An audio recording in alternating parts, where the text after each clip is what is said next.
درود پاک کب کب کہاں کہاں اور کیسے کیسے کام آتا ہے۔ ایک بہت ہی خوبصورت واقعہ، بڑا ایمان افروز واقعہ ہے جو میں آپ کے سامنے پیش کرتا ہوں۔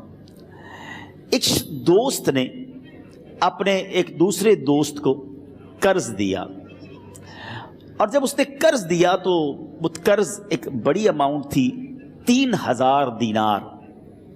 وہ ٹائم آ گیا جب اس ٹائم وہ قرض لینے کے لیے اپنے دوست کے پاس گیا کہ بھائی مجھے میرے پیسے واپس دو، تو اس نے کہا کہ پیسے تو نہیں ہے میرے پاس، میں کولیپس ہو گیا ہوں، بزنس اب میرا ختم ہو گیا ہے، میں تمہاری رقم نہیں دے سکتا۔ اس نے ایک اور ٹائم دے دیا اسے کہ ٹھیک ہے اب اتنے وقت دنوں کے بعد میں دے دوں گا۔ وہ ٹائم بھی گزر گیا، اور جب وہ ٹائم بھی گزر گیا تو اس کے بعد اس دوست نے کہا کہ اب تو پیسے دے دو بھائی، میرا ٹائم پورا ہو گیا ہے۔ پھر نہ دے سکا ٹائم۔ آخر کار معاملہ جو ہے وہ کورٹ میں چلا گیا، قاضی کے پاس چلا گیا۔ اب قاضی نے جس کو پیسے دینے تھے اس کو بلایا اور کہا کہ بھائی آپ کو اس کے پیسے دینے ہیں؟ کہتا ہے ہاں پیسے تو دینے ہیں۔ تو کہا پھر دیتے کیوں نہیں ہو؟ کہا پیسے ہیں ہی نہیں، کاروبار ہی ختم ہو گیا ہے، قرضہ تو لیا تھا، اب میرے پاس بچا ہی کچھ نہیں ہے۔ تو کہا اچھا اب یہ بتاؤ کہ کب دو گے، کیسے دو گے؟ اس نے کہا بس میرے پاس پیسے ہی نہیں ہیں۔ تو کہا اب تمہارے پاس 30 دن کا ٹائم ہے، 30 ڈیز میں یا تو اس کے پیسے لوٹا دو یا 30 دن کے بعد تمہیں قید کر دیا جائے گا۔ یہ شخص اب گھر آیا، پیسے تو تھے نہیں، مگر شاید علماء نے لکھا کتابوں میں، یہ واقعہ کئی بڑی بڑی کتابوں میں لکھا اور درود پاک کے فضائل کی بڑی بڑی کتابوں میں لکھا، اور اس شخص نے سوچا کہ اس نے ایک حدیث پاک پڑھی ہوئی تھی کہ جس میں نبی پاک علیہ الصلوۃ والسلام نے فرمایا ہے، جس کا مضمون ہے کہ جو شخص پریشان ہو، مصیبت زدہ ہو، اسے چاہیے کہ مجھ پر کثرت سے درود پاک پڑھے، کیونکہ درود پڑھنا مصیبتوں اور پریشانیوں کو لے جاتا ہے۔ اب اس عاشق رسول نے سوچا اور تو کچھ ہے نہیں، اب میں درود پاک پڑھنا شروع کرتا ہوں۔ صبح سے لے کر شام تک وہ درود پاک پڑھنے لگ گیا۔ 27 دن گزر گئے، only 3 days left، 3 دن باقی تھے قاضی کے پاس جانے میں۔ 27 دن گزر گئے درود پڑھتے پڑھتے۔ جب 28ویں رات آئی تو آنکھیں تو بند ہوئیں، مگر خواب میں اسے ایک آواز آئی، گھبراؤ نہیں، تمہارا قرضہ ادا کر دیا جائے گا، تمہارا مسئلہ سالو ہو جائے گا۔ صبح اٹھتا ہے، درود پاک پڑھ رہا ہے، مگر کہتا ہے یہ آواز سے تو مسئلہ حل نہیں ہوگا، پیغام کیا ہے اسے سمجھ نہ آیا۔ 28واں دن گزر گیا، 29ویں رات آ گئی، مگر اب آنکھیں بند ہوئیں اور قسمت جاگ اٹھی۔ نبی پاک صاحب لولاک صلی اللہ تعالیٰ علیہ وسلم خواب میں تشریف لائے، اور پیارے آقا صلی اللہ تعالیٰ علیہ وسلم نے فرمایا گھبراؤ نہیں، علی بن عیسیٰ وزیر کے پاس جاؤ، وہ تمہارا قرضہ ادا کر دے گا۔ اب یہ عاشق رسول صبح اٹھا تو ویری فریش، حشاش بشاش کہ اب تو کام ہو گیا، نبی پاک نے خواب میں آ کر بشارت دی ہے۔ مگر پھر ذہن میں سوال آیا کہ علی بن عیسیٰ کے پاس جاؤں گا تو ثبوت کیا ہے، پروف کیا ہوگا؟ میں جا کر اس کو کہوں گا کہ میرا قرضہ دے دو، تو ایسے تو قرضہ نہیں دے دینا، اور میں نے اس کو کہا کہ مجھے نبی پاک نے خواب میں کہا ہے، اور اس نے اگر مجھ سے کوئی نشانی مانگی تو میں نشانی کیا دوں گا؟ آخری دن تھا، 29واں دن تھا، وہ بھی درود پڑھتے پڑھتے گزر گیا۔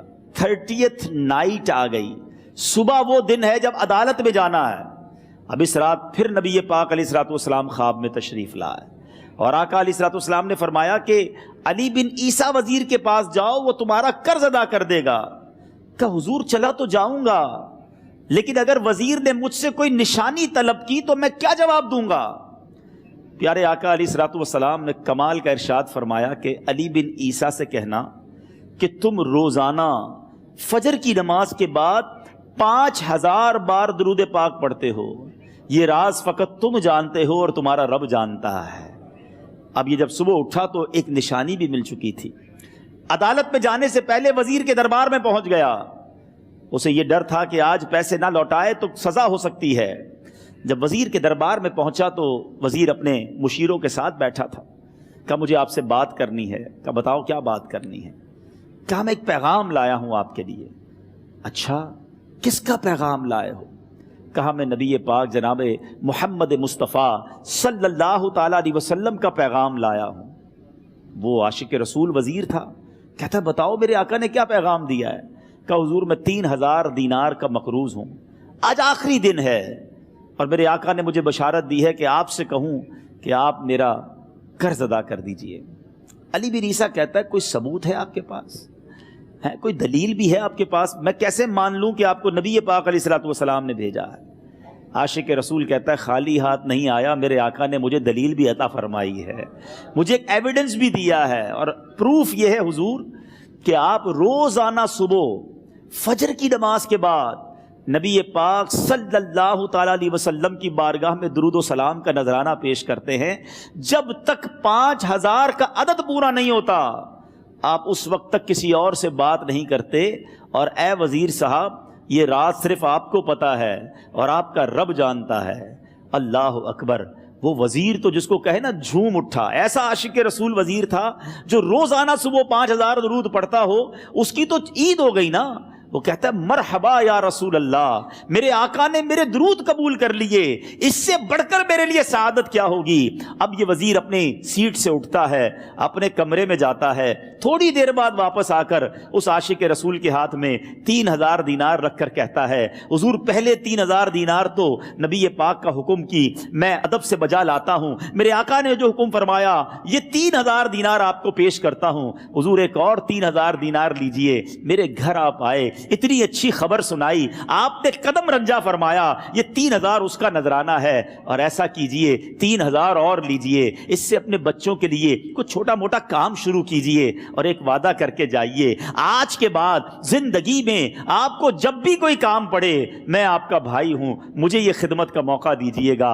اللہ اکبر! وہ مقروض جو ایک رات پہلے 3000 دینار کا مقروض تھا، ہو سکتا ہے اس کے بیک آف مائنڈ یہ بھی چل رہا ہو کہ اب شاید کل میں نے جیل میں جا کر، عدالت میں جا کر گرفتاری دے کر جیل میں جانا ہے، مگر اب 9000 دینار ہاتھ میں ہیں۔ عاشق رسول جھومتا ہوا نبی پاک کی یاد میں گھومتا ہوا اب عدالت میں پہنچا۔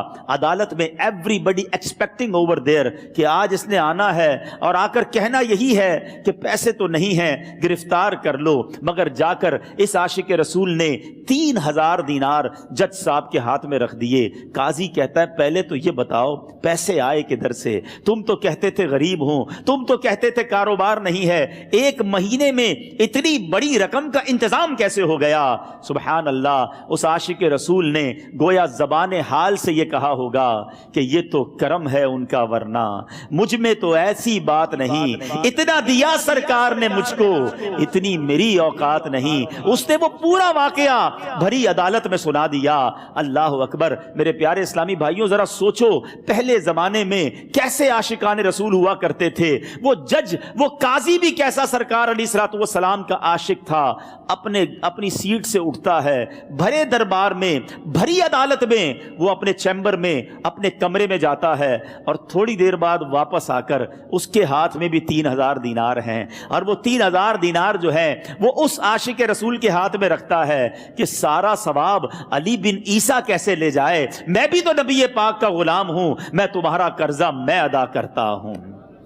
اچھا، اب ایک اور عجیب سینیریو یہ بن گیا کہ جس نے کیس کیا تھا، جس نے دعویٰ کیا تھا، وہ بھی یہ سارا منظر دیکھ رہا تھا۔ کہتا ہے جج صاحب ذرا رکیے، میں بھی اپنے آقا کا امتی ہوں، اور ایک کام کیجئے، قلم کاغذ منگوائیے، اس عاشق رسول کا قرضہ ہی میں معاف کر دیتا ہوں۔ اچھا، اب عاشق رسول نے وہ واپس 3000 دینار جو جج صاحب نے دیے تھے وہ واپس جج صاحب کو دیے کہ حضور یہ پیسے آپ ہی رکھ لیں، قرضہ ہی معاف ہو گیا، اب آپ کے پیسے کا میں نے کیا کرنا ہے؟ جج صاحب کہتے ہیں جو پیسے نبی پاک کے نام پر نکالے ہیں اب مجھے واپس نہیں چاہیے، یہ بھی تم اپنے ساتھ لے جاؤ۔ اللہ اکبر! میرے میٹھے اسلامی بھائیوں، وہ عاشق رسول ایک رات پہلے 3000 دینار کا مقروض ہے، اب 12000 دینار لے کر گھر کو واپس جا رہا ہے۔ اس ایک واقعے کے اندر جو ہم سب کے لیے درس ہے، جو ہم سب کے لیے پیغام ہے، شاعر لکھتے ہیں نا، دکھوں نے تم کو جو گھیرا ہو تو درود پڑھو، دکھوں نے تم کو جو گھیرا ہو تو درود پڑھو، جو حاضری کی تمنا ہو تو درود پڑھو۔ آج ہم بہت ساری پرابلمز میں ہوتے ہیں، یہاں بھی ہو سکتا ہے میرا کوئی بھائی بیمار بیٹھا ہو، کوئی قرضے میں ڈوب گیا ہو، کسی کا کوئی بزنس پرابلم چل رہا ہو، کوئی فیملی ایشو میں ڈسٹرب ہو، آپ کسی بھی پرابلم میں ہیں، خدا کی قسم درود پاک ایسا وظیفہ ہے۔ لوگ بہت سارے وظائف پوچھتے رہتے ہیں، بہت سارے جناب وظائف کے بارے میں معلومات کرتے رہتے ہیں، سچی بات یہ ہے ہر درد کی دوا ہے صلی علی محمد، ہر درد کی دوا ہے صلی علی محمد، تعویذ ہر بلا ہے صلی علی محمد۔ تو خدا را اپنی زندگی میں درود پاک کو شامل کر لیجئے، اور آپ بلیو کریں جب آپ نے کثرت سے درود پاک پڑھنے شروع کر دیے، آپ اپنی آنکھوں سے دیکھیں گے